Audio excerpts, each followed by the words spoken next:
हार्दिक स्वागत है आपका मन की बात @100 नॉट आउट। एक बहुत ही महत्वपूर्ण सत्र शुरू हो रहे हैं। हमारे बीच हैं कर्नल ईशान जी, मंच पर कृपया स्थान ग्रहण करें। मैं हमारे बीच कार्यक्रम के विशेष अतिथि के रूप में श्री मनोहर मेहर जी हैं। मैं आपसे अनुरोध करूंगा कि कृपया आप लोग मंच पर स्थान ग्रहण करें।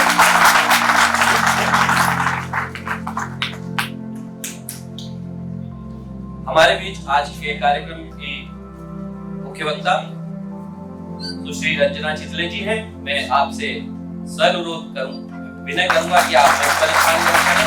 जोरदार तालियों से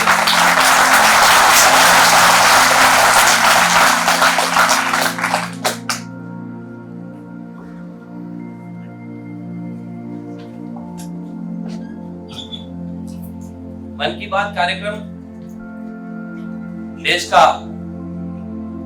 देश की स्वतंत्रता का अमृत काल चल रहा है। इसमें बहुत ही महत्वपूर्ण घटनाएं भी हम लोग देख रहे हैं। सबसे महत्वपूर्ण घटना जो आपकी स्मृति में है अभी, वो क्या देखी आपने? बच्चे बताना चाहेंगे? जो आपको लग रहा है देश के लिए बहुत बड़ी घटना है, ऐसी कौन सी घटना हुई जी?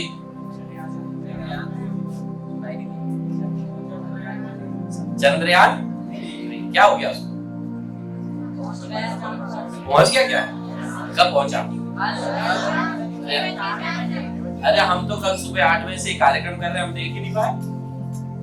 ऐसी कोई घटना हुई क्या? हुई थी?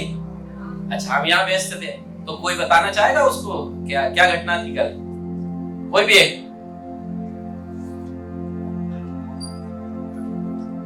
क्या हुआ कल? चंद्रयान 3 चंद्रमा के सरफेस पर पहुंच गया। कैसा लगा आपको?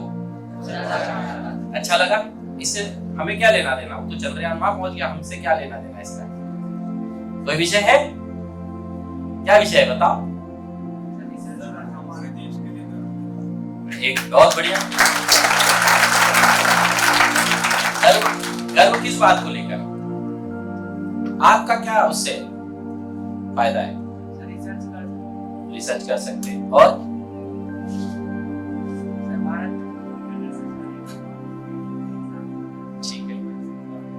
ठीक है, जीवन संभव है या नहीं, पानी है या नहीं, है ना?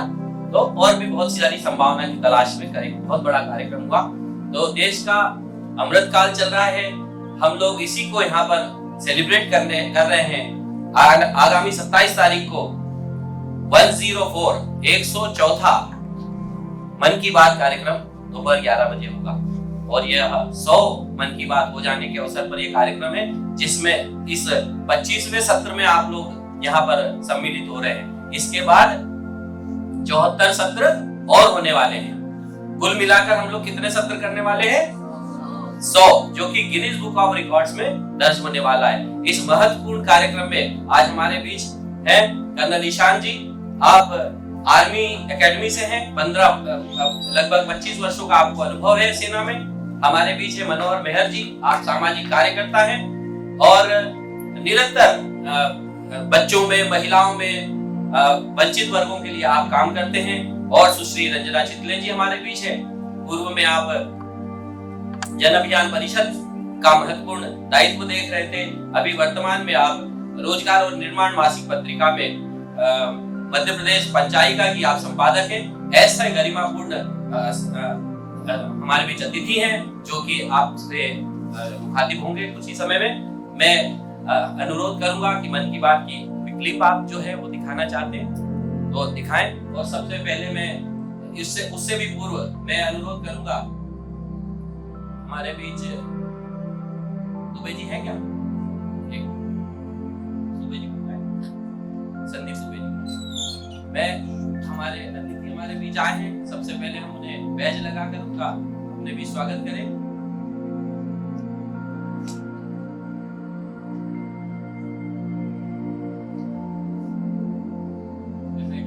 मैं मैडम से अनुरोध करूंगा कि कृपया आए और हमारी मुख्य अतिथि को आप बैज लगा दें।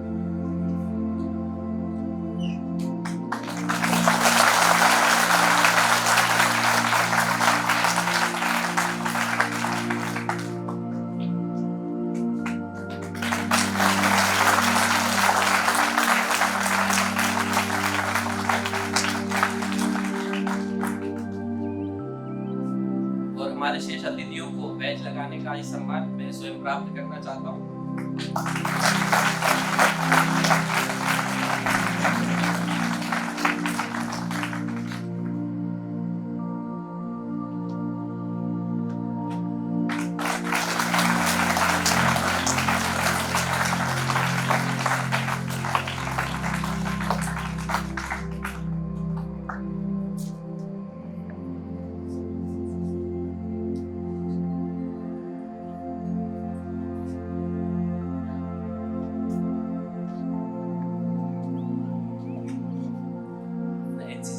एनसीसी से मुकेश जी हैं। मैं डॉक्टर मुकेश, मैं लिप सिखाएं।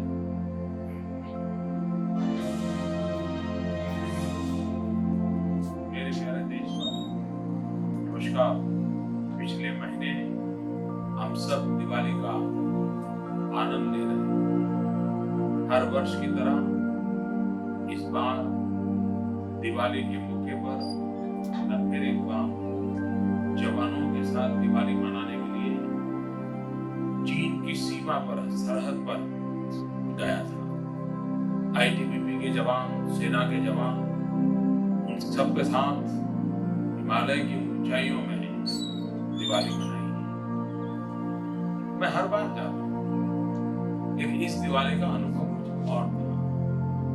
देश के 125 करोड़ देशवासियों ने जिस अनूठे अंदाज में यह दिवाली सेना के जवानों को समर्पित की, सुरक्षा बलों को समर्पित की, इसका असर वहां हर जवानों के चेहरे पर अभिव्यक्त होता था। वो भावनाओं से भरे भरे दिखते थे। और इतना ही नहीं, देशवासियों ने जो शुभकामनाएं, संदेश भेजे, अपनी खुशियों में देश के सुरक्षा बलों को शामिल किया, एक अद्भुत रिस्पॉन्स था। और लोगों ने सिर्फ संदेश भेजे ऐसा नहीं, मन से जुड़ गए। किसी ने कविता लिखी, किसी ने चित्र बनाए, कार्टून बनाए, किसी ने वीडियो बनाए। यानी न जाने हर घर सेनानियों की जैसे चौकी बन गई। और जब ये चिट्ठियां मैं देखता था, मुझे आश्चर्य होता, कितनी तन्मयता है, कितनी भावनाएं हुई है। और उसी में से माय गॉव को विचार आया कि कुछ चुनिंदा चीजें निकाल करके उसकी कॉफी टेबल बुक बनाए। काम चल रहा है। आप सबके योगदान से, देश की सेना के जवानों की भावनाओं, आप सबकी कल्पकता से देश के सुरक्षा बलों के प्रति आपका जो भाव विश्व वह इस ग्रंथ में संकलित है। सेना के एक जवान ने मुझे लिखा, प्रधानमंत्री जी, हम सैनिकों के लिए होली, दिवाली, हर त्योहार सरहद पर ही हर वक्त देश की हिफाजत पर डूबे रहते हैं। हाँ, फिर भी त्योहारों के समय घर की याद आ ही जाती है। लेकिन सच कहूं, इस बार ऐसा नहीं, ऐसा कतई फील नहीं हुआ कि त्योहार है और मैं घर में। ऐसा महसूस हुआ मानो हम भी 125 करोड़ भारतवासियों के साथ दिवाली मना रहे हैं। मेरे प्यारे देशवासियों, जो एहसास दिवाली, इस माहौल में जो अनुभूति हमारे देश के सुरक्षा बलों के बीच, जवानों के बीच जगा है, क्या ये सिर्फ कुछ मौकों पर ही सीमित रहना चाहिए? मेरी आपसे अपील है कि हम एक समाज के रूप में, राष्ट्र के रूप में अपना स्वभाव बनाएं, हमारी प्रवृत्ति बनाएं। कोई उत्सव हो, त्योहार हो, खुशी का माहौल हो, हमारे देश की सेना के जवानों को किसी न किसी रूप में जरूर याद करें। जब सारा राष्ट्र सेना के साथ खड़ा होता है, तो सेना की ताकत 125 करोड़ गुना बढ़ जाती है।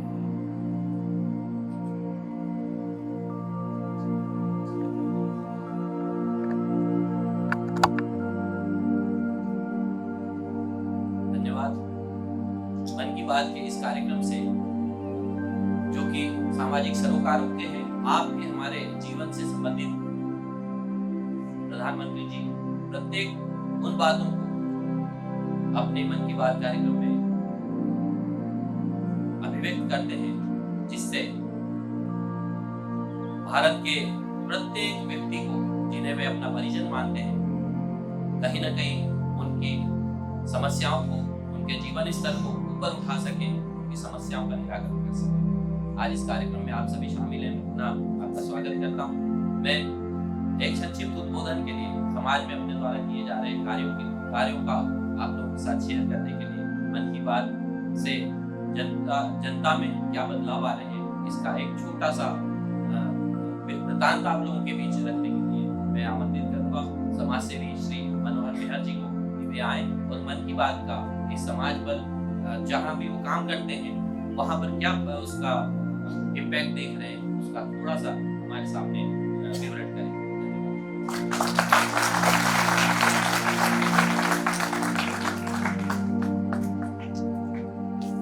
मन की बात आयोजन में मन पर हमारे अतिथि के रूप में सुशील रचना जी, विशेष अतिथि के रूप में कर्नल किसान जी एवं मंच संचालन कर रहे मेरे साथी राजेश शुक्ला जी एवं सामने बैठे हुए देश की धरोहर, देश की रीढ़ की हड्डी स्टूडेंट साथी, मैं आप सबको बताना चाहूंगा कि हम अपने खुद की चिंता करते हैं। हमें प्रधानमंत्री जी से सीखना चाहिए। वो उस मुकाम पे बैठ के देश की सेवा कर रहे हैं, तो हमारा भी कर्तव्य बनता है कि खुद की चिंता के साथ साथ हमें अपने परिवार, हमारे देश, हमारा जिला, हमारा राज्य, सबकी चिंता करना चाहिए और नए नए आइडिया निकाल कर उस पर वर्क करना चाहिए, ताकि हम देश को जो संगठन मजबूत बनाने के लिए काम कर रहे हैं उनको हो जा सके और देश को मजबूत कर सके। साथ ही आज मैं अपना खुद का परिचय देना चाहूंगा। जब कोरोना काल था, सारा देश थम सा गया था, आपने सबने देखा होगा, लेकिन ईश्वर ने हमें इतनी शक्ति प्रदान करी कि हम उस घड़ी में हम अपने परिवार से दूर रोडों पे हमारी गाड़ियां दौड़ रही थी। क्यों?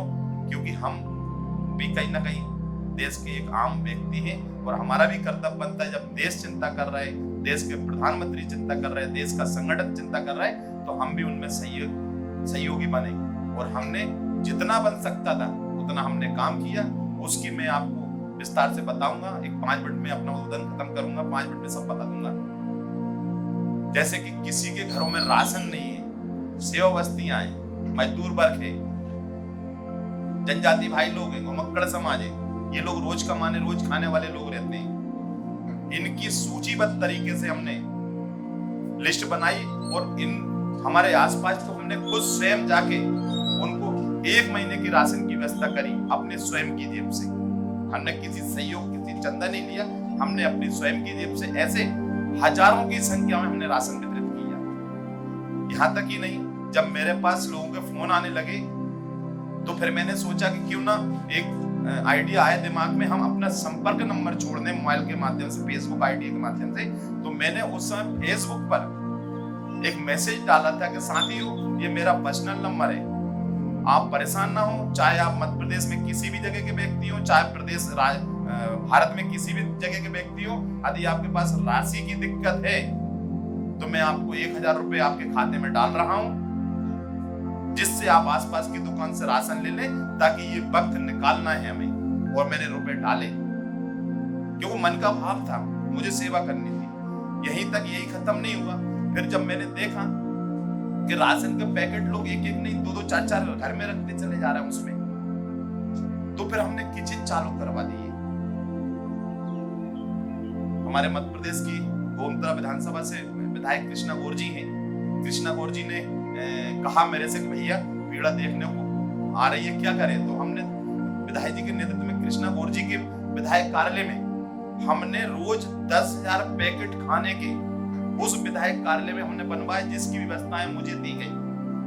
मैं रोज किराने की दुकान को खुलवाया करता था, वो सामान निकलवाता था, तो पैकेट बनवा के और हम खाना वितरित करवाया करते थे शुक्ला जी।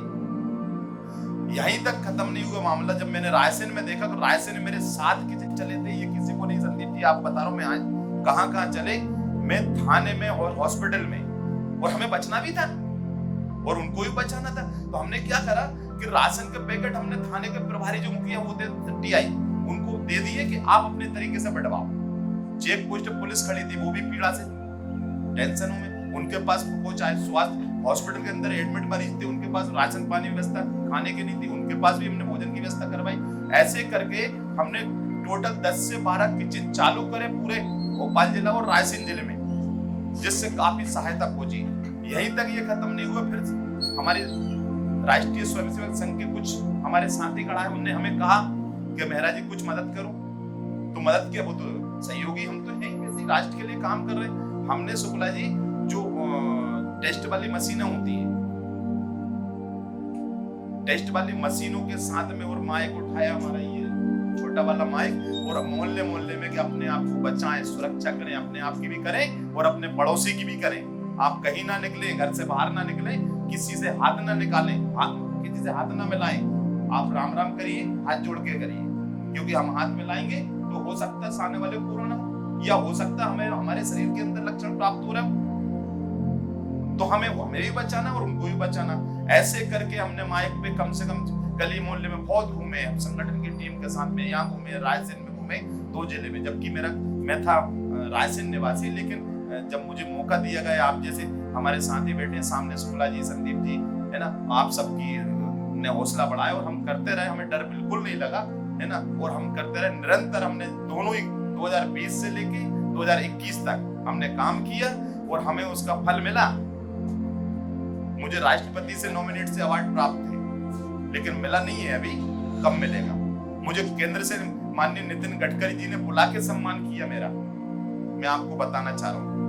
यही बेला खत्म नहीं हुई, मुझे अभी पिछले 8 महीने पहले माननीय केंद्रीय मंत्री ज्योतिरादित्य सिंधिया जी ने दिल्ली में अवार्ड दिया, ये भी बेला खत्म नहीं हुई। और मध्य प्रदेश सरकार के मुखिया हमारे माननीय मुख्यमंत्री शिवराज सिंह चौहान जी, माननीय वीडी शर्मा जी, ये दोनों की जोड़ी ऐसी है बिल्कुल, और प्रदेश को मजबूत बनाने का काम कर रही है। साथ में प्रदेश कार्यालय मंत्री हमारे राघवेंद्र शर्मा जी, ये बहुत शानदार काम कर रहे हैं। इनके नेतृत्व में मुख्यमंत्री शिवराज सिंह चौहान ने मुझे मध्य प्रदेश के बेस्ट समाज सेवी के रूप में मुझे मिंटो हॉल में अवार्ड दिया। जब हम अच्छा करते हैं हमें फल मिलता है, समय लगता है थोड़ा सा, लेकिन करे जाओ। हम ये सोचते हैं हमें तत्काल फल मिले, तत्काल नहीं मिलता, समय लगता है। जैसे पौधा हम लगाते हैं बड़ा होता है। मैं अपनी बात को समाप्त करूंगा, धन्यवाद।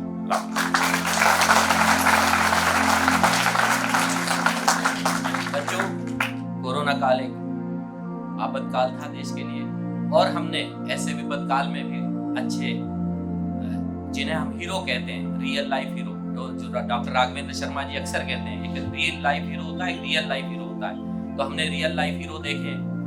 आप तो टीवी में आता है और सिनेमा में दिखता है, उसे हम हीरो मान लेते हैं।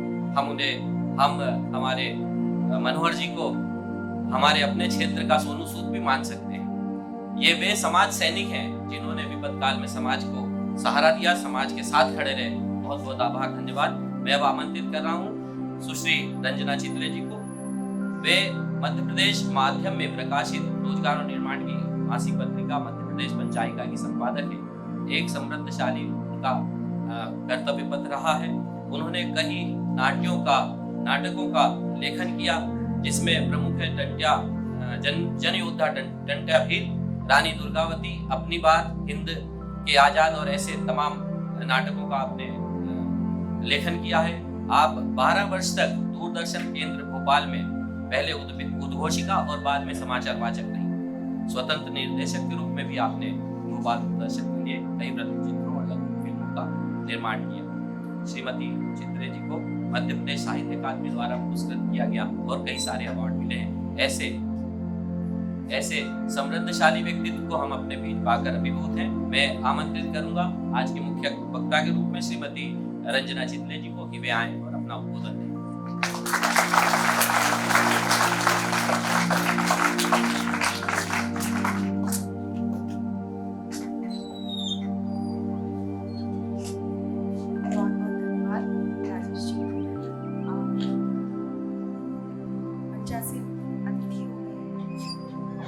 कर्नल निशान जी, मनोहर जी, जिन्होंने अभी हमसे अपनी बात शेयर की और वो बहुत बहुत बधाई के पात्र हैं। आपने देखा उनके मन में एक सेवा का भाव खड़ा हुआ और कैसे उन्होंने सेवा का प्रकल्प खड़ा कर दिया।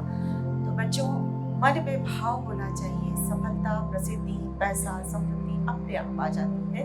आप उस भाव को जन्म दीजिए। ये प्रेरणा हमें मनोहर जी से आज मिली है और सभी मंच में सभागार में उपस्थित सभी बच्चे, उनके साथ आई हुई शिक्षिकाएं और राजेश शुक्ला जी, आप सभी का मैं हृदय से स्वागत करती हूँ। आप सभी को वंदन। और अपन अभी बात करेंगे। सबसे पहले तो मैं आप सबको चंद्रयान, अभी बात हुई थी चंद्रयान की सफलता की, प्रश्न पूछे थे राजेश जी ने कि आप क्या समझते हैं, बच्चों ने अपने मन के जो भाव आए कहे। उसके लिए सबसे पहले हम सब आपकी हार्दिक शुभकामनाएं और हम सभी बधाई के पात्र हैं। यह हुआ है माननीय प्रधानमंत्री जी के मार्गदर्शन से, वैज्ञानिकों के संकल्प और देशवासियों की 140 करोड़ देशवासियों की शुभकामनाओं का परिणाम है। ये हम सबकी सफल उपलब्धि है, हम सबके लिए। तो सबसे पहले हम तालियों की गड़गड़ाहट के साथ शुरुआत करेंगे चंद्रयान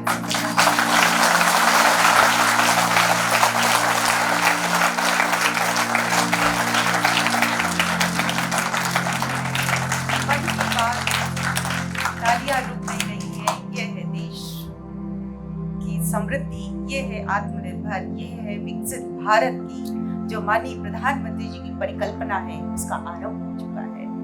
ये हमारे मन में कल शाम रात को जो वो अवसर आया था, हर भारतवासी रोमांचित था। मतलब वो एक, और फिर माननीय प्रधानमंत्री जी के संदेश ने गदगद कर दिया, नम कर दिया। हम सब स्पीचलेस थे, कोई शब्द नहीं, सिर्फ भाव था, उत्साह का, उमंग का। उस भाव में सराबोर भारत आज भी उसी उत्सव में जी रहा है और उसी मूड में है। साथियों, मन की बात विश्व का सबसे लोकप्रिय कार्यक्रम, सबसे ज्यादा सुना जाने वाला कार्यक्रम, और उसके लिए मैराथन सेमिनार का आयोजन, not out at the rate 100। इसके लिए मैं इस संस्था task international public policy research centre के जो अध्यक्ष है राघवेंद्र शर्मा जी को बहुत बहुत बधाई देना चाहूंगी। वे साधुवाद के पात्र हैं। उनके इस कल्पना के लिए, उनके इस विचार के लिए बच्चों जोरदार तालियां।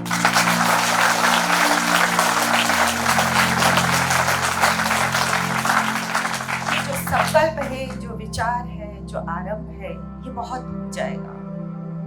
इसके कई देशों में, 20 देशों में 20 लाखों करोड़ों लोग इसको सुनेंगे और किस तरह से परिवर्तन आएगा। मोदी जी के मन की बात वो लोगों के जो अगर छूट भी गए होंगे, उस दर्शक तक, उस श्रोता तक ये बात पहुंचेगी। ये एक बहुत बड़ा संकल्प है जो इस संस्था द्वारा और माननीय श्री राघवेंद्र शर्मा जी द्वारा लिया गया है।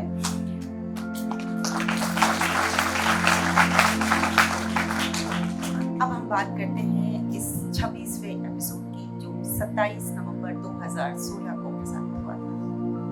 माननीय प्रधानमंत्री, आप लोगों ने भी क्लिपिंग देखी, मैंने भी देखी। माननीय प्रधानमंत्री जी ने इसमें सबसे पहले बात की है कि मैं दिवाली मनाने हर साल जवानों के यहाँ जाता हूँ, सीमा पर जाता हूँ, सरहद पर जाता हूँ। क्यों जाते हैं? इसके पीछे कुछ उद्देश्य होगा। देखिए, किसी भी राष्ट्र की प्रगति तभी संभव है जब हम सुरक्षित रहें, भय मुक्त रहें, और हमें सुरक्षित और भय मुक्त करते हैं सीमा पर, सरहद पे हमारे जवान वो खड़े हैं, इसलिए हम भय मुक्त हैं। अगर हम भय मुक्त रहेंगे तो हम अच्छा काम कर सकेंगे, विकास कर सकेंगे। ये विजन है माननीय प्रधानमंत्री जी का। आत्मनिर्भर भारत, विकसित भारत बनाने के लिए जरूरी है कि देश की 140 करोड़ जनता भय मुक्त रहे, सुरक्षित रहे, और ये सुरक्षा हमें देते हैं हमारे सेना के जवान। और उनका उत्साहवर्धन करने के लिए उनको उत्साहित करने के लिए माननीय प्रधानमंत्री वहां गए और उन्होंने एक और इसलिए जितना ज्यादा उनको हम उत्साहित करेंगे, उत्साहवर्धित करेंगे, उतना ही उनका शौर्य और पराक्रम धरातल पर दिखाई देगा। उन्होंने हमसे शेयर किया इसी उसमें कि इस बार की दिवाली कुछ और थी। देश के 125 करोड़ देशवासियां, उस समय 125 करोड़ थे, अब हम 140 हो गए। 125 करोड़ देशवासियों का संदेश था कविता के रूप में, गद्य के रूप में, पद्य के रूप में, कार्टून के रूप में, कार्ड के रूप में। तो जब कोई भाव उठता है तभी हम लिखते हैं। तो उनके लोग 125 करोड़ लोगों के मन में भाव उठा, उन्होंने लिखा, तो हम मन से जुड़ गए। तो ये एक 125 करोड़ देशवासियों ने जब हमारी सेना के जवानों को प्रोत्साहित किया तो उनका जो प्रोत्साहन है 125 करोड़ गुना बढ़ गया। ये है मन की बात की, मोदी जी की इस विचार की, इस उसकी। उन्होंने एक चीज और हमें कही है कि आप लोग दिवाली हो, कोई भी उत्सव हो, किसी भी उत्सव में सेना के जवानों को जरूर याद करें। ये बहुत जरूरी है हमारे लिए, देशवासियों के लिए और उन जवानों के लिए। हम लोग उन्हें याद करेंगे, उन्हें अपनी तरफ से कोई भी संदेश भेजेंगे, किसी भी माध्यम, कुछ भी हो सकता है, मन की बात हो सकता है, रेडियो में जवानों के लिए संगीत माला भी आती है, उसके द्वारा हो सकता है, सीधे आप पत्र भेज सकते हैं, लेकिन आप भेजिए जरूर ये संदेश। आजकल तो सोशल मीडिया का जमाना है, आप अपने संदेश खुद अपलोड कर सकते हैं। आप सोचिए उनका शौर्य और पराक्रम कितना गुना बढ़ जाएगा, और उनका शौर्य पराक्रम बढ़ेगा तो ही हम सुरक्षित रहेंगे। अब इतिहास गवाह है जवानों को लेकर। 1857 में हम पहले वनवासियों ने, हम गुलाम थे, तो वैसे तो हम 1000 साल तक रहे, पर हम 200 साल तक अंग्रेजों के गुलाम रहे। आप सबको पता है नहीं, है ना? 15 अगस्त 1947 को हम आजाद हुए, ये भी आप लोगों को पता होगा, पता है ना सबको? और कैसे आजाद हुए, ये एक लंबा संघर्ष चला। सबसे पहले हमारे जनजाति योद्धाओं ने संघर्ष किया, फिर 1857 का महासंग्राम हुआ। उस 1857 के महासंग्राम में कौन प्रमुख थे, कोई बता सकता है? बताइए। मंगल पांडे कौन थे? सिपाही थे, जवान थे। उस जवानों को जागृत किया झांसी की रानी लक्ष्मीबाई, तात्या टोपे, नाना साहब पेशवा और ऐसे हजारों लोग थे जो देश भर से एकत्रित हुए, यात्रा पर निकले और उन जवानों को बताया कि बंदूक की नाल इनकी तरफ, देशवासियों की तरफ नहीं, अंग्रेजों की तरफ करो।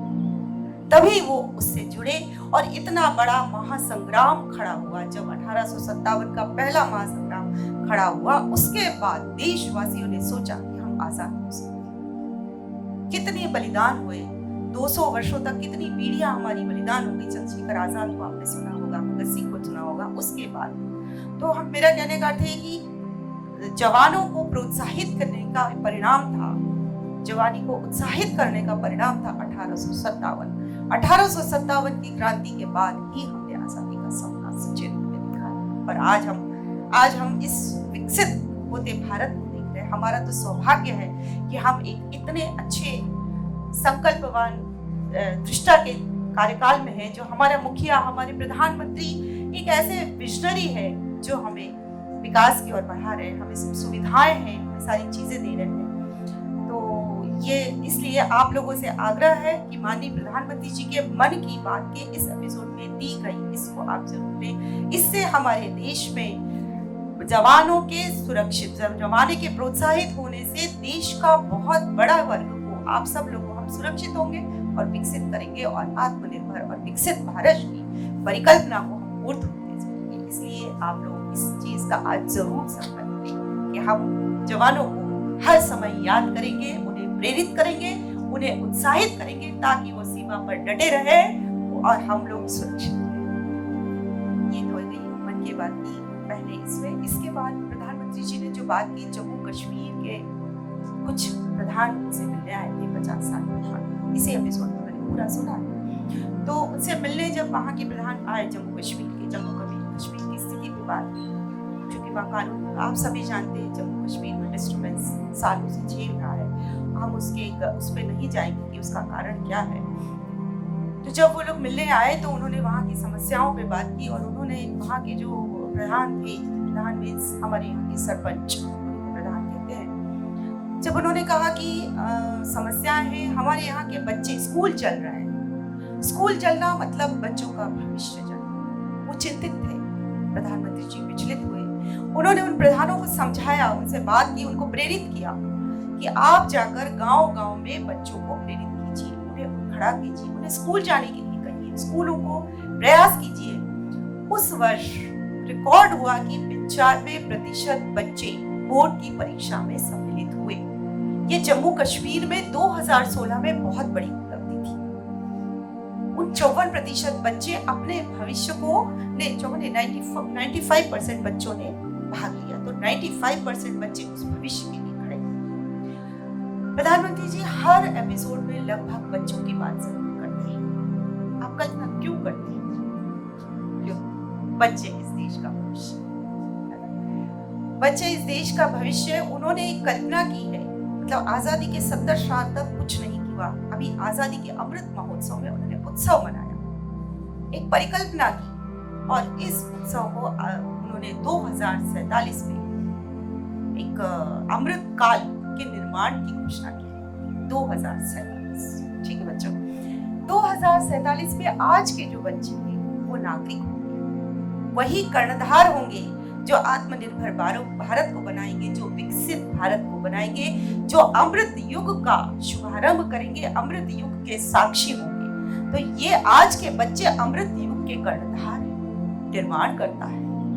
इसीलिए माननीय प्रधानमंत्री जी सबसे ज्यादा अगर बात करते हैं तो बच्चों की बात करते हैं, उन्हें प्रेरित करते हैं। इसीलिए उन्होंने मन की बात में जम्मू कश्मीर के इन बच्चों की बात कही, ताकि जम्मू कश्मीर के वो बच्चे जो हिम्मत करके एग्जाम देने गए गोलियों की धाय-धाय के बीच में, वो प्रेरित हो, वो अपने भविष्य को आगे बढ़ाए, और देश भर के अन्य बच्चे भी इससे प्रेरित हो कि उन विपरीत परिस्थितियों में सरहद पे वो बच्चे इस तरह से संघर्ष करके आगे बढ़ रहे हैं, तो हमें तो सुविधाएं, हम तो सौभाग्यशाली है कि हम शांति के टापू में रह रहे हैं। मध्य प्रदेश में तो बहुत संभावनाएं हैं। ये हम लोगों का सौभाग्य कि हमने यहाँ जन्म लिया, इस धरती पे जन्म लिया। तो ये माननीय प्रधानमंत्री जी का ये जो संदेश है, इसको आत्मसात करने और समझने की कोशिश है। ये जो आरंभ है, ये जो शुरुआत है, ये जो उनकी मन की बात की कल्पना है, यह कल्पना 2047 में अमृत युग के निर्माण की कल्पना है। ऐसे विजनरी, ऐसे दृष्टा हमारे बीच, यही हमारा सौभाग्य है। हम लोग 70 साल से आजादी मिली, 47 में अभी तक क्या हुआ? कुछ नहीं। अभी अभी माननीय प्रधानमंत्री जी ने विचार किया कि जब तक देश का विकास तभी होगा, देश का निर्माण जभी होगा जब यहाँ की नीति में परिवर्तित होगी। उन्होंने देश की रीति को जानने के लिए पत्र के माध्यम से लोगों से जुड़े। एक एक बच्चे, एक एक देशवासी, एक एक ग्रामीण, हर ग्रामीण, शहरी, हर अंचल के लोगों को आह्वान किया कि वो पत्र लिखे, अपनी बात कहें। वो बात उन तक पहुंची, उसी बात का उन्होंने उत्तर दिया, उसी बात से उन्होंने नीतियां, योजनाएं बनाई, निर्माण किया। तो ये उभय पक्षीय बात और उभय पक्षीय निर्माण सिर्फ माननीय प्रधानमंत्री जी कर सकते थे, जो उन्होंने किया। ये हम सबका सौभाग्य रहा कि हमें यह अवसर मिल गया। तो ये जो मन की बात की गहराई है, ये माननीय प्रधानमंत्री जी की नहीं, हम सब की मन की बात है। 140 करोड़ देशवासियों की मन की बात है। तो बच्चों, आप लोग इसको उसी रूप में समझने की कोशिश करिए कि ये आपके मन की बात है, ये आपके निर्माण की बात है, ये आपके विकास की बात है। एक एक बच्चा, एक एक नागरिक जब विकसित होगा तो देश अपने आप विकसित हो जाएगा। ये संकल्पना है माननीय प्रधानमंत्री जी की, और उसके लिए कार्य कर रहे हैं, हमें प्रेरित कर रहे हैं, और 24 घंटे काम करते हैं। हम ईमानदारी से अपनी पढ़ाई पर फोकस करें। उन्होंने स्कूलों की उत्कृष्टता के लिए काम किए। मध्य प्रदेश में भी सीएम राइज स्कूल खुले हैं, कुछ बच्चे भी आए हैं सीएम राइज स्कूल के। मैं उनसे एक बात पूछना चाहती हूँ कि किस तरह के स्कूल है बच्चे आप लोगों के? सीएम राइज स्कूल के कोई बच्चे बात करेंगे? कोई भी एक बताएंगे कैसा अनुभव है सीएम राइज स्कूल का? एक विकसित स्कूल की संकल्पना के साथ ये एक राइज स्कूल के निर्माण किया जा रहा है। बताएंगे आप कैसा लग रहा है आप लोगों को?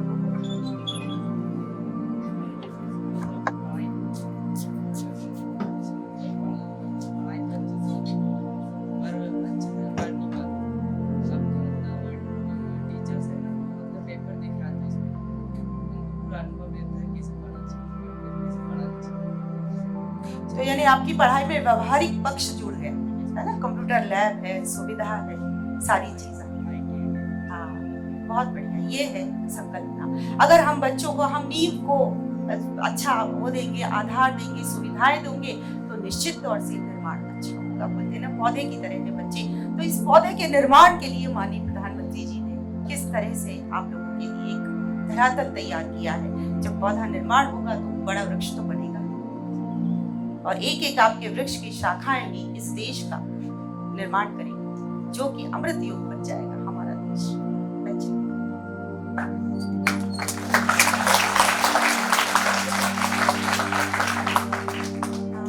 इसी एपिसोड में माननीय प्रधानमंत्री जी ने मन की बात के माध्यम से बात की थी उसकी 8 नवंबर को जो नोटबंदी हुई थी उसको लेकर उन्होंने बात की थी। 8 नवंबर को रात 8 बजे हम सभी ने उनका उद्बोधन सुना, और माननीय प्रधानमंत्री जी ने कहा था सुधार के लिए महाअभियान।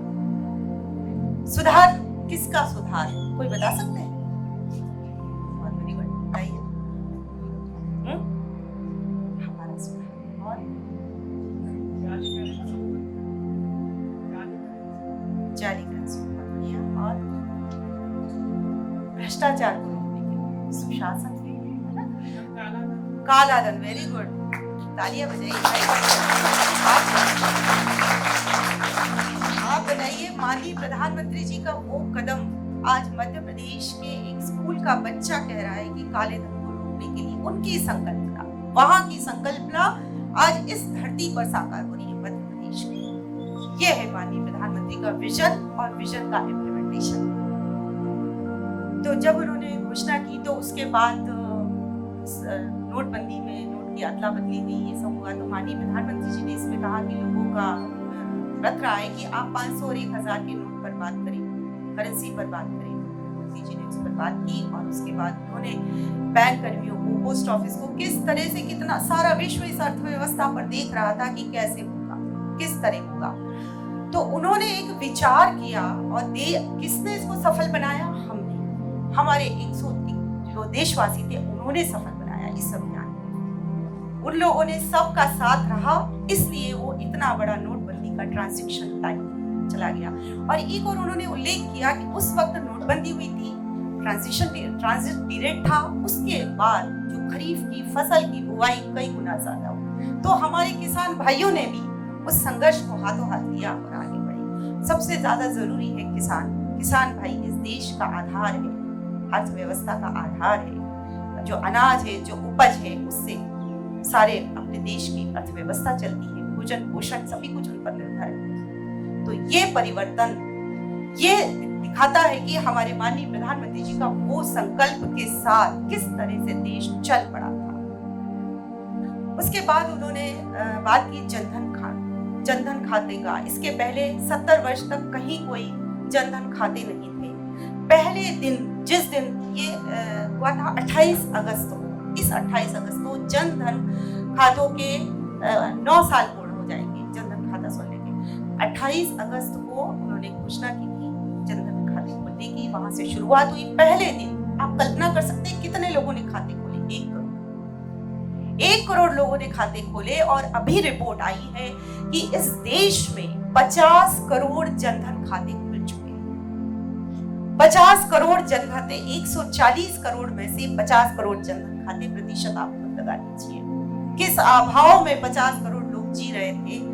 कहना बहुत आसान था। किसी प्रधानमंत्री ने पहले कहा था कि 1 रुपए भेजते हैं और 15 पैसे पहुंचते हैं, लेकिन 100% पहुंचने के लिए वहां से 1 रुपया हितग्राही तक 1 रुपया ही पहुंचे, इसका प्रयास था जनधन खातों की शुरुआत।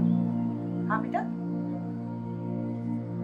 अपन नाम पे नहीं जाएंगे, वो किसी ने कहा था, है ना, वो उनका विषय था। हम अपने माननीय प्रधानमंत्री जी क्या कर रहे हैं, हम उसकी बात कर रहे हैं। तो 50 करोड़ आज जनधन खाते खुल गए हैं। लोगों के पास योजनाओं के लाभ जा रहे हैं, स्कॉलरशिप जारी है, पेंशन जारी है। 100% किस तरह से एक सुशासन का निर्माण हुआ है। कहीं कोई दलाल नहीं, कहीं कोई बिचौली नहीं। पहले बेचारे मजदूरों की मजदूरी में से पैसा ले लिया जाता था। कल्पना कीजिए भ्रष्टाचार किससे, कितने निर्दयी थे उसको समूचा वो तंत्र ही खत्म हो गया जनधन खातों के आने से। तो ये एक देश की बहुत बड़ी उपलब्धि है और इसको माननीय प्रधानमंत्री जी ने शेयर किया था मन की बात। तो मन की बात से पूरे देशवासी जो भी छूटे हैं वो जनधन से जुड़ेंगे और इस अपना जो भाग है, अपना जो वो है, उसको वो प्राप्त करेंगे। ये है उनका विजन। इसमें उल्लेख करने का उनका जो उद्देश्य था, ये था कि हर नागरिक तक जनधन खाते की बात। और ये तो अंतर्राष्ट्रीय स्तर पर जो वित्तीय समावेशन का इतना बड़ा प्रारूप, इस पर सब आश्चर्यचकित है कि 50 करोड़ जनधन खातों का प्रचार, ये अपने आप में बहुत बड़ी उपलब्धि है। और ये उपलब्धि देशवासियों की माननीय प्रधानमंत्री जी के संकल्प के साथ देश चला खाते हुए। संरचना, स्ट्रक्चर, कार्यपालिका अपनी जगह है, लेकिन मन बना, मन कैसे बना, माननीय के आह्वान से बना। ये हम धरातल पर देख रहे हैं। ये है राष्ट्र निर्माण और ये है विकास की आधारभूत संकल्पना जो आगे बढ़ रही है।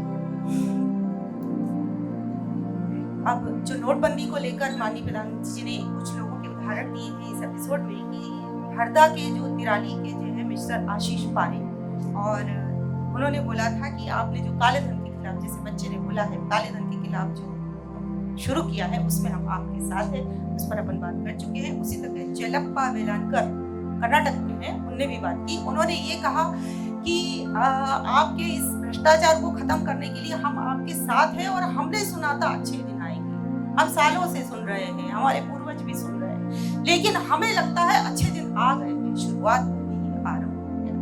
हम एक तालियां बजाएं उस अच्छे दिन की।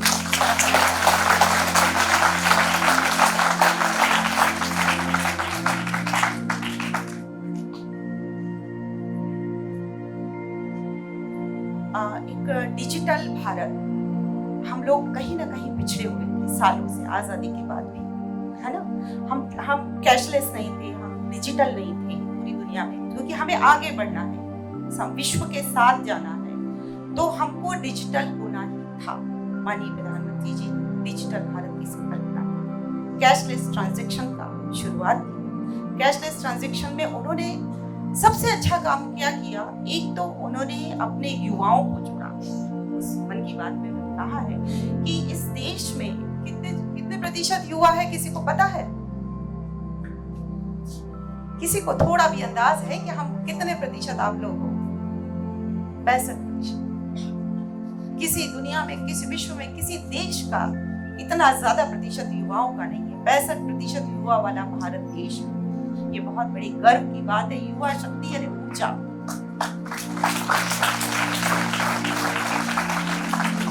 जीवन की सबसे ज्यादा ऊर्जा अगर किसी पे होती है तो युवाओं को होती है, युवा अवस्था में होती है, जो निर्माण की अवस्था है।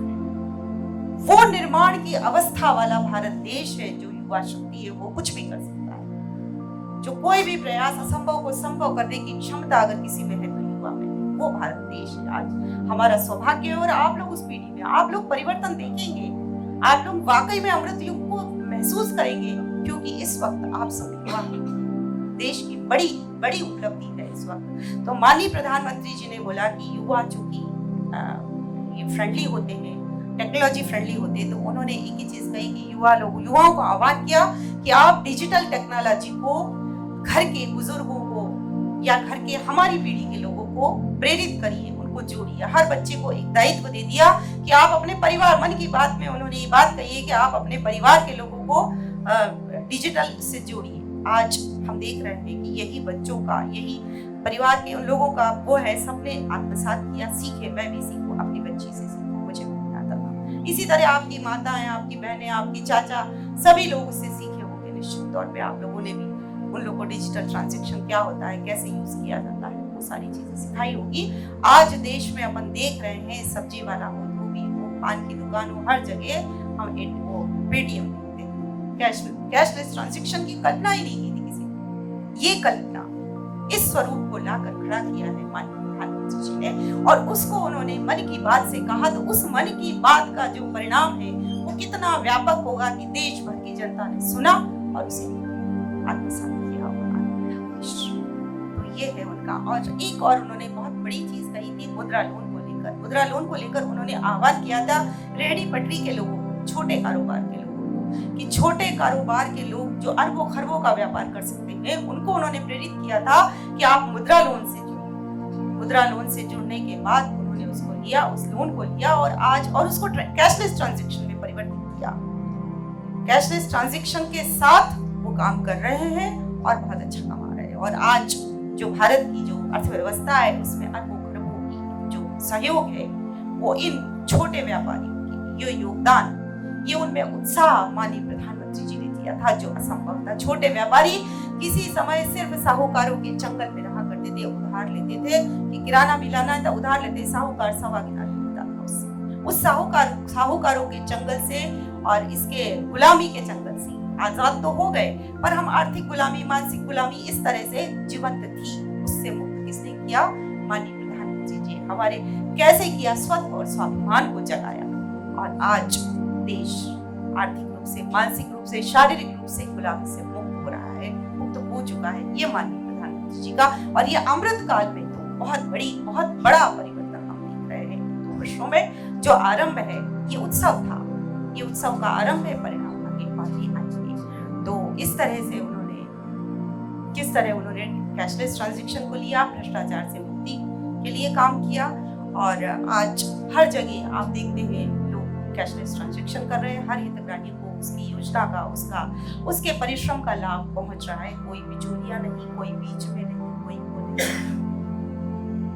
तो ये उन्होंने उनकी ये परिवर्तन युवा सेना से आया है। आप युवा सेना हो, आप सिर्फ विद्यार्थी नहीं हो, समाज परिवर्तन की सेना हो। माननीय प्रधानमंत्री जी की वो सेना हो जो परिवर्तन ला सकता है धरातल पर, भारत को विश्व की सबसे बड़ी अर्थव्यवस्था बना सकता है। भारत कभी विश्व गुरु था, हम सुनते थे, क्योंकि उस काल में आप लोगों ने कभी सुना है भारत विश्व गुरु था ये शब्द? तो आज फिर हम उसी ओर लौट रहे हैं। तो समय समाप्त हो रहा है, चूंकि बोलने की इच्छा तो बहुत और ये इतने अच्छे युवा, देश के भावी निर्माणकर्ता हमारे बीच उपस्थित है, तो मन तो हो रहा है कि आपसे बहुत सारी बात करूं, लेकिन समय की अपनी बाध्यता होती है। तो सबसे अब हम आज 2 चीजों को लेकर जाएंगे। एक तो हम अपने साथ आसपास जो भी लोग हैं उनको सहयोग करेंगे, दूसरा हमारी सेना के जवानों को जरूर याद करेंगे। अगर हमने ये 2 काम कर लिए तो निश्चित तौर पे भारत आत्मनिर्भर विकसित भारत होगा और स्वर्णिम युग का शुरुआत होगा, जो माननीय प्रधानमंत्री जी की 2047 की परिकल्पना है और उस परिकल्पना को मूर्त रूप आप देंगे। बोलिए जय हिंद, वंदे वंदे भारत माता की, भारत माता की, भारत माता की। नमस्कार।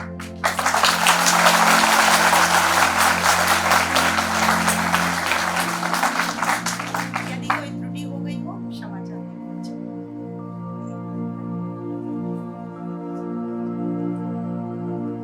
धन्यवाद श्रीमती रंजना चितले जी। मैं कर्नल ईशान जी से अनुरोध करूंगा कि हमारे आज की मुख्य वक्ता सुश्री रंजना चितले जी और हमारे आज के कार्यक्रम के विशेष अतिथि श्री मनोहर मेहर जी को डॉक्टर राघवेंद्र शर्मा जी द्वारा संकलित ये मन की बात के किताब और स्मृति चिन्ह भेंट करें। कर्नल ईशान जी।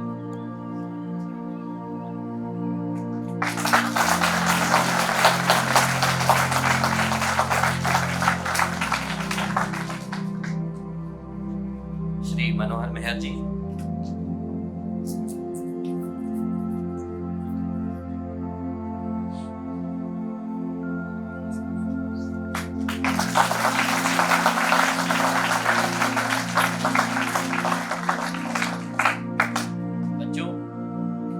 यह जो कार्यक्रम है 100 घंटे 100 वक्ता और 100 संकल्प, एक विशेष जो बात है वो संकल्प को लेकर है।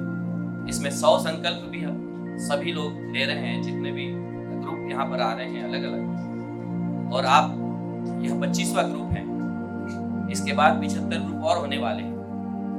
तो मैं आप सभी से निवेदन करूंगा कि अपने स्थान पर खड़े हो जाएं, शपथ मुद्रा में आए और एक संकल्प भारत के संविधान में निर्देशित कर्तव्यों के लिए लें। मैं बोलता जाऊंगा, आप पीछे दोहराइएगा। मैं संकल्प लेता हूं कि एक जिम्मेदार नागरिक के रूप में मैं अपने समस्त कर्तव्यों का निर्वहन ईमानदारी से करूंगा।